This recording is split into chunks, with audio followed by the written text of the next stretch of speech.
অনেক দিন আগের কথা। এক দূরবর্তী এলাকায় এক গরিব বুড়ি বাস করত। একদিন সে সোজা শহরের সুলতান সুলেমান খানের দরবারে গিয়ে পৌঁছল।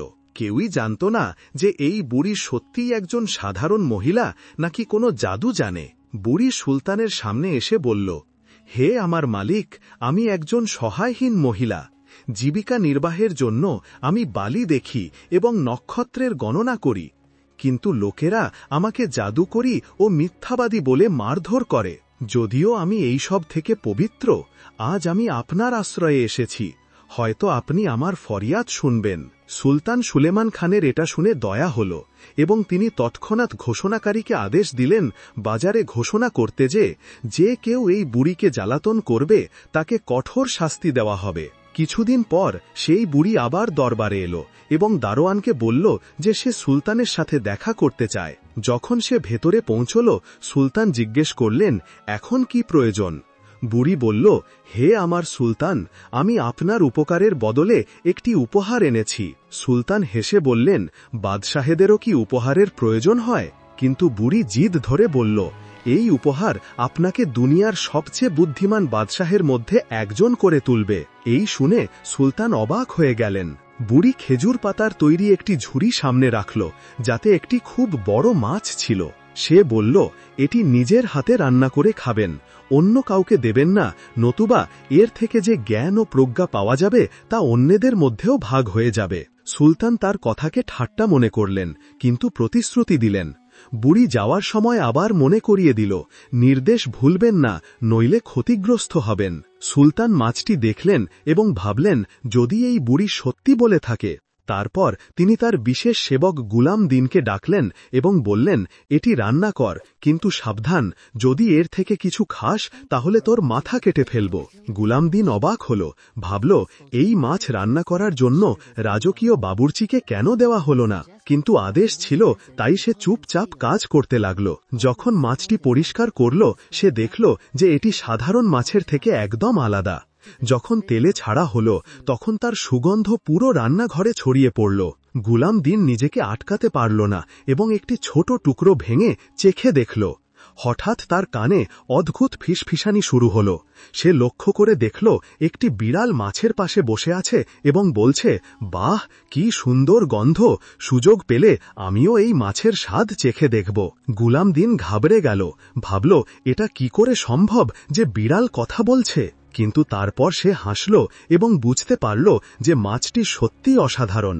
সে নিজের ভুল ঢাকার জন্য মাছের ওপর মশলা ও আটার প্রলেপ লাগিয়ে আবার ভেজে ফেলল। কোনো সন্দেহ না হয়। যখন খাওয়ার সময় হল, সুলতান সুলেমান খান সেই মাছ খুব আগ্রহের সাথে খেলেন এবং বললেন, গুলাম দিন, ঘোড়া তৈরি কর, আমরা আজ জঙ্গলে বেড়াতে বেরোব। দুজনেই নিজেদের ঘোড়ায় চড়ে রওনা হল। জঙ্গলে পৌঁছে হঠাৎ গুলাম দিন শুনল যে তার ঘোড়া অন্য ঘোড়াটিকে বলছে, কত ভালো লাগছে খোলা হাওয়ায় দৌড়াতে, আস্তাবলে বন্দি থাকতে থাকতে মনটা হাঁপিয়ে উঠেছিল। সুলতানের ঘোড়া জবাব দিল, ঠিক বলেছিস, কিন্তু আফসোস, আমরা মুক্ত হতে পারব না। আমি যদি একটুও জোরে দৌড়াই তবে এই লোকটি মাটিতে পড়ে চুরমার হয়ে যাবে। এই কথা শুনে গুলাম দিন জোরে হেসে উঠল। সুলতান চমকে গিয়ে জিজ্ঞেস করলেন, বল, কিসের জন্য হাসছিস? গুলাম দিন ইতস্তত করে বলল, জাহাপনা, একটা পুরনো কথা মনে পড়ে গিয়েছিল, তাই হাসি পেয়ে গেল। কিন্তু সুলতানের মনে সন্দেহ দানা বাঁধল। তিনি ভাবতে লাগলেন, গুলাম দিন কি সত্যিই ঘোড়াদের কথা বুঝতে পেরেছে? সুলতান সুলেমান খানের মনে সন্দেহ বসে গিয়েছিল যে গুলাম দিন নিশ্চয়ই মাছের কিছুটা খেয়েছে। তিনি বারবার বুড়ির সেই নির্দেশের কথা মনে করছিলেন আর মনে মনে জ্বলছিলেন।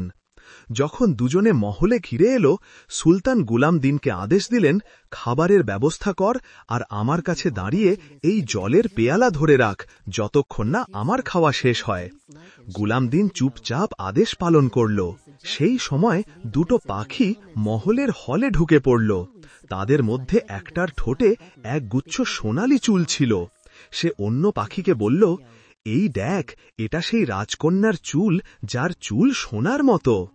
অন্য পাখিটি সেই গুচ্ছ কেড়ে নিতে চাইল, কিন্তু সেটা হাত থেকে ছুটে মাটিতে পড়ল এবং এমন শব্দ হল যেন কোনো সোনার মুদ্রা পড়েছে। গুলামদিনের হাত থেকে জলের পেয়ালা পড়ে গেল এবং সে ঘাবড়ে গিয়া পেছনে সরে গেল। সুলতান তীক্ষ্ণ দৃষ্টিতে তার দিকে তাকিয়ে বললেন, এখন না তুই অস্বীকার করতে পারিস, না বাঁচতে পারিস। তুই নিশ্চয়ই মাছ খেয়েছিস, নইলে পাখিদের কথা কি করে বুঝতে পারলি? গুলামদিন কাঁপতে কাঁপতে মাটিতে পড়ে গেল এবং হাত জোর করে ক্ষমা চাইতে লাগল। জাহাপনা, ভুল হয়ে গেছে, শয়তান আমাকে প্ররোচিত করেছিল, আমাকে ক্ষমা করে দিন। কিন্তু সুলতান তলোয়ার বের করে নিলেন। যেই তিনি আঘাত করতে চাবেন, তার নজর মাটিতে পড়ে থাকা সোনালি চুলের ওপর পড়ল। তিনি থেমে গেলেন, চমকে উঠে সেটা তুললেন এবং আলোর দিকে ধরলেন। চুলটি সূর্যের রশ্মির মতো জ্বলজ্বল করছিল। সুলতান বললেন, গুলামদিন, যদি এই সোনালি চুলের মালকিন রাজকন্যাকে খুঁজে আনতে পারিস তবে তোকে প্রাণ ভিক্ষা দেব, নইলে তোর মাথা কেটে মহলের দরজায় ঝুলিয়ে দেব। গুলামদিন বাধ্য হয়ে উঠল। সুলতানের কাছ থেকে কিছু রসদ ও স্বর্ণমুদ্রা নিয়ে ঘোড়ায় চড়ে যাত্রায় বেরিয়ে পড়ল। সে দিন রাত উপত্যকা, মরুভূমি আর জঙ্গলে ঘুরে বেড়াতে লাগল। বেশ কয়েকদিনের ক্ষুধা, তৃষ্ণা আর ক্লান্তিতে সে ভেঙে পড়ল। অবশেষে এক রাতে সে মনে মনে তওবা করল আর বলল, যদি এইবার প্রাণ বেঁচে যায় তবে আর কখনো অন্যের জিনিসে হাত দেব না।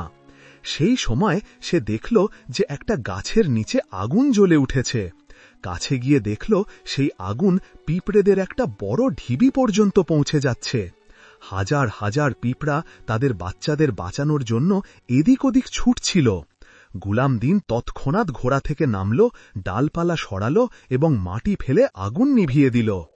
পিঁপড়েরা আনন্দে কোলাহল শুরু করল। কিছুক্ষণ পর পিঁপড়েদের রানী তার কাছে এসে খুব সূক্ষ্ম স্বরে বলল, হে মানুষ, তোমার এই উপকার কখনো বৃথা যাবে না। মনে রেখো, প্রয়োজনের সময় আমরা তোমার সাহায্যে আসব। গুলামদিন অবাক হয়ে গেল যে এটা কি অদ্ভুত দৃশ্য। তারপর সে চলতে চলতে সমুদ্রের তীরে গিয়ে পৌঁছল। সেখানে 3 জন জেলে বসেছিল। তারা জিজ্ঞেস করল, ওহে অচেনা, এখানে কি করছো? গুলামদিন জবাব দিল, আমি সেই রাজকন্যাকে খুঁজছি যার চুল সোনার মতো।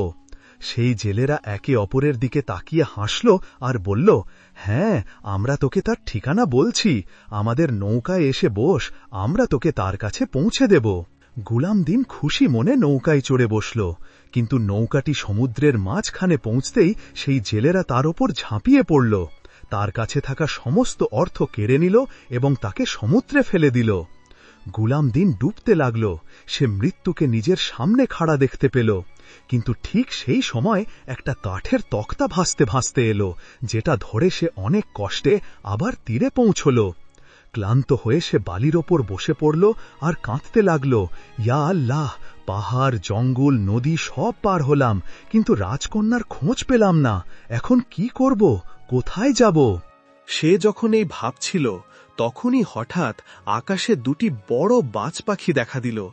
তারা একে অপরের সাথে লড়তে লাগল, এমনকি একজন আহত হয়ে মাটিতে পড়ে গেল। গুলামদিন দৌড়ে তার কাছে পৌঁছল। আহত বাজ পাখিটি দুর্বল স্বরে বলল, যদি আমার প্রাণ বাঁচাতে চাস তবে সামনের টিলায় যা, সেখানে কিছু অদ্ভুত জড়িবুটি আছে, সেগুলো নিয়ে আয়। গুলামদিন দ্রুত গিয়ে পাতা ছিঁড়ে আনল এবং তা নিংড়ে তার মুখে দিল। কয়েক মুহূর্তের মধ্যে ক্ষত শুকিয়ে গেল এবং বাজ পাখিটি সুস্থ হয়ে উঠল। সেই বাজ পাখি গুলামদিনের দিকে তাকিয়ে বলল, হে মানুষ, তোর হৃদয় পবিত্র, তাই সৃষ্টিকর্তা তোকে আমার সাহায্যের জন্য পাঠিয়েছেন। এখন বল, তুই এই নির্জন জায়গায় কি খুঁজছিস? গুলামদিন পুরো কাহিনী শোনাল। বাজ পাখিটি মনোযোগ দিয়ে শুনল এবং বলল, সেই রাজকন্যা সমুদ্রের ওপারে নয়, বরং রূপোর পাহাড়ে আছে। এখান থেকে 2 দিনের পথ, কিন্তু সতর্ক থাকিস, সেই পাহাড়ের চারপাশে ভয়ঙ্কর পোকামাকড় থাকে। গুলামদিন আল্লাহর শুকরিয়া আদায় করল এবং সংকল্প পরে বলল, চাইলে প্রাণ যাক, আমি রাজকন্যার কাছে অবশ্যই পৌঁছব। গুলামদিন যখন বাজ পাখির কাছ থেকে রাজকন্যার ঠিকানা জানল, তখন সে সংকল্প করল যে প্রাণ গেলেও সে নিজের প্রাণ বাঁচানোর জন্য এই অভিযান পূর্ণ করবে। বাজ পাখিটি বলল, তুই যদি সত্যিই রাজকন্যা ইয়াসমিনের দর্শনের আকাঙ্ক্ষী হোস, তবে শোন, আমি তোর ওপর দিয়ে উড়তে থাকব যাতে তোকে নিরাপদ পথ দেখাতে পারি। কিন্তু সতর্ক থাকিস, এই যাত্রা সহজ নয়। গুলামদিন বাজ পাখিটিকে ধন্যবাদ জানাল এবং সে বাকি জড়িবুটিগুলো নিজের সাথে বেঁধে নিল, যা দিয়ে বাজ পাখির ক্ষত সেরেছিল। তারপর সে এগিয়ে চলল। বাজ পাখি আকাশে উড়তে থাকল এবং তাকে ডানে বামের বিপদ থেকে রক্ষা করতে থাকল। অবশেষে গুলামদিন কোনো ক্ষতি ছাড়াই রূপোর পাহাড়ে পৌঁছে গেল। পাহাড়ের পাদদেশে দাঁড়িয়ে সে উপরের দিকে তাকাল। উঁচু চূড়ায় এক চমৎকার রাজ্য ছিল। চকচকে দেয়াল আর উজ্জ্বল ছাদ, যেন সূর্যের কিরণ পাহাড়ে নেমে এসেছে। যখন সে লোকেদের কাছে রাজপ্রাসাদের কথা জিজ্ঞেস করল, তখন সবাই এমন একটি ইমারতের দিকে ইশারা করল যার দরজাগুলো খাঁটি রূপোর ছিল। গুলামদিন দরবারে প্রবেশ করল এবং বাদশাহের সামনে উপস্থিত হল। ঝুঁকে সে আর্য করল, জাহাপনা, আমার প্রভু সুলতান সুলেমান খান তার বিবাহের জন্য রাজকন্যা ইয়াসমিনের হাত প্রার্থনা করছেন। আমি তার পক্ষ থেকে প্রস্তাব নিয়ে এসেছি। আমার কাছে রাজকন্যার জন্য দুর্লভ উপহার ছিল, কিন্তু দুর্ভাগ্যবশত যাত্রাপথে তা লুট হয়ে গেছে। বাদশা তার কথা শুনে অবাক হলেন যে গুলামদিন কিভাবে এই ভয়ঙ্কর জঙ্গল পেরিয়ে অক্ষত অবস্থায় এলো। তিনি বলতে লাগলেন, এখন পর্যন্ত যেই এখানে এসেছে তাকে আমাদের চারপাশে দৈত্যাকার পোকামাকড়গুলো ছিঁড়ে ফেলেছে, কিন্তু তুই বেঁচে এলি কি করে? এটা আমার কাছেও এক রহস্য। তারপর বাদশা কঠোর স্বরে বললেন, তুই যদি সত্যি তোর কথায় সত্যবাদী হোস আর আমার মেয়ের বিয়ের প্রস্তাব চাস, তবে আগে একটি পরীক্ষায় পাশ করতে হবে। যা, 3 দিনের মধ্যে জঙ্গল থেকে 100 পান্না মূল্যবান পাথর খুঁজে আন। তারপর সেগুলোতে ছিদ্র করে একটি হাড় তৈরি কর। যদি সফল হোস তবে কথা এগোবে, নইলে তোর মাথা তোর ধর থেকে আলাদা করে দেওয়া হবে। গুলামদিনের পা টলে গেল। সে ভাবল, এটা কি করে সম্ভব? এই জঙ্গলে বিষাক্ত সাপ, বিচ্ছু আর বড় বড় পোকা আছে। আমি তো একটা পান্নাও খুঁজে পাব না, 100 কোথা থেকে আনব? কিন্তু বাধ্য হয়ে সে জঙ্গলের দিকে রওনা হল। সন্ধ্যা পর্যন্ত একটাও পান্না মিলল না। ভগ্ন হৃদয়ে সে বসতে যাবে, এমন সময় হঠাৎ কোনো সূক্ষ্ম স্বর ডেকে উঠল, তুমি কি সেই যুবক নও যে আমাদের আগুন থেকে বাঁচিয়েছিল? গুলামদিন চমকে দেখল, সামনে পিঁপড়েদের রানী তার বাহিনী নিয়ে দাঁড়িয়ে আছে। সে গুলামদিনের অবস্থা জিজ্ঞেস করল। গুলামদিন সব কাহিনী শোনাল আর বলল, এখন আমি ধ্বংস হয়ে গেছি, না আছে পান্না, না আছে সময়। কালকের পর তো আমার মাথাই কাটা যাবে। পিঁপড়েদের রানী হাসল আর বলল, চিন্তা করিস না, তোর উপকার আমাদের ওপর ঋণ। তুই বিশ্রাম কর, আমরা সবাই মিলে তোর জন্য পান্না খুঁজে আনছি। তারপর পিঁপড়েদের দল সব দিকে ছুটে গেল। যেখানেই পান্নার পাথর পেত তারা তৎক্ষণাৎ তা এনে তাদের কারিগর পিঁপড়েদের দিত, যারা অত্যন্ত সূক্ষ্ম দক্ষতায় সেগুলোতে ছিদ্র করে ফেলত। 2 দিনের পরিশ্রমের পর 3য় দিন সকালে যখন গুলামদিন ফিরে এলো, তখন তার সামনে পান্নার এক অত্যন্ত সুন্দর হাড় রাখা ছিল। সে বিস্ময়ে ও আনন্দে কেঁদে ফেলল এবং পিঁপড়েদের রানীর প্রতি কৃতজ্ঞতা জানাল। সে হাড় নিয়ে বাদশাহের কাছে গেল। বাদশাহ যখন তা দেখলেন, তখন তিনি নির্বাক হয়ে গেলেন। তিনি বলতে লাগলেন, আমি মানছি যে তুই সত্যিই এক অসাধারণ ব্যক্তি। এই হাড় না মানুষ বানাতে পারে, না জিন। আমি এই শর্ত শুধু এই জন্যই রেখেছিলাম যে যেই আমার মেয়ে ইয়াসমিনের বিয়ের প্রস্তাব দিক, তার মাহাত্ম্য ও যোগ্যতা যেন প্রমাণিত হয়। আর আজ তুই তা প্রমাণ করে দেখিয়েছিস। সেই রাতেই বাদশাহ এক জমকদার ভোজের আয়োজন করলেন। দরবারে আমির, ওজির, সর্দার ও রাজপুত্রেরা সবাই সমবেত হলেন। যখন সবাই বসে পড়ল, তখন ঘর আলোকিত হল এবং রাজকন্যা ইয়াসমিন রূপোর পর্দার আড়াল থেকে প্রকাশিত হলেন। তার সোনালি চুল ঝলমল করছিল, যেন সূর্যের কিরণ ছড়িয়ে পড়ছে। গুলামদিন প্রথমবার রাজকন্যাকে দেখে বাকরুদ্ধ হয়ে গেল। সে এত সুন্দরী ছিল যে প্রত্যেক দর্শক হতবাক হয়ে গেল। রাজকন্যাও গুলামদিনকে দেখে হাসল। তার চেহারার সারল্য আর সাহসিকতা রাজকন্যার মনে ধরে গেল। বাদশাহ সবার সামনে ঘোষণা করলেন, এই যুবক দূর দেশ থেকে এসেছে। সে এমন এক কাজ করে দেখিয়েছে যা না কোনো মানুষ করেছে, না জিন। এখন সে আমার মেয়ে ইয়াসমিনের বিবাহের যোগ্য। পুরো হল করতালিতে ভরে উঠল। গুলামদিন যেন নতুন জীবন পেল। কিন্তু রাজকন্যা ইয়াসমিনের মনে এই চিন্তাও জেগে উঠল যে গুলামদিন শুধু বার্তাবাহক, আর যার জন্য এই সম্বন্ধ এসেছে সে হল সুলতান সুলেমান খান। এই ভাবনা তার মনে এক অদ্ভুত দ্বন্দ্ব তৈরি করল। ইয়াসমিন খুব মনোযোগ দিয়ে গুলামদিনের পুরো কাহিনী শুনছিল। তার চোখে বিস্ময় আর হৃদয় ভালোবাসা বাড়তে লাগল। অবশেষে সে নরম স্বরে বলল, গুলামদিন, তুমি কেন আমাদের রাজ্যেই থেকে যাচ্ছ না? আমরা দুজনে বিয়ে করে এখানেই জীবন কাটাই। গুলামদিন বিনয়ের সাথে জবাব দিল, আমি তো একজন সেবক, রাজপুত্র বা বাদশাদের মতো মর্যাদা আমার কোথায়? ইয়াসমিন হেসে বলল, হে গুলামদিন, মানুষ তার কাজের দ্বারা পরিচিত হয়, পদ বা পোশাক দ্বারা নয়। তোমার ভেতরের সততা আর সাহসিকতাই তোমাকে সবচেয়ে বড় করে তুলেছে। এই শুনে গুলামদিনের মনও গলে গেল। সে জানত যে ইয়াসমিনের মনে তার জন্য ভালোবাসা জন্ম নিয়েছে।